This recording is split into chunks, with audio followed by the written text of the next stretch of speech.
ଆପଣ ଜାଣିଛନ୍ତି କି ସରକାର ଏବେ ଡ୍ରାଇଭିଂ ଲାଇସେନ୍ସ ପାଇଁ ନୂଆ ନିୟମ ଆଣିଛନ୍ତି ଆଉ ନିୟମରେ ଅନେକ ପରିବର୍ତ୍ତନ ମଧ୍ୟ କରାଯାଇଛି।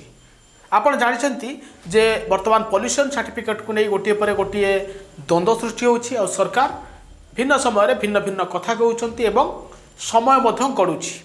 ଆଉ ସେଇଭଳି ଡ୍ରାଇଭିଂ ଲାଇସେନ୍ସକୁ ନେଇକି ଏବେ ଗୋଟିଏ ନୂଆ ନିୟମ ଆଣିଛନ୍ତି। କ'ଣ ସେ ନିୟମ ଚାଲନ୍ତୁ ଜାଣିବା।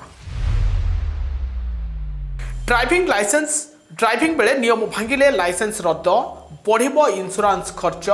प्रत्येक ड्राइविंग लाइसेंस रे किछि निर्दिष्ट पॉइंट रहिबो। ट्रैफिक नियम भांगिले जरिमाना सह लाइसेंस रु पॉइंट कटिबो। ओभर स्पीड हेलमेट न पिंधिबा बेपरुआ गाड़ी चलना पई कटिबो जरिमाना।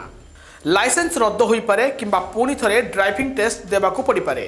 ଏହି ନିୟମର ସବୁଠାରୁ ବଡ଼ ଦିଗ ହେଉଛି ଯେ ଏହା ବୀମା ସହିତ ସଂଯୋଗ କରାଯାଇଛି।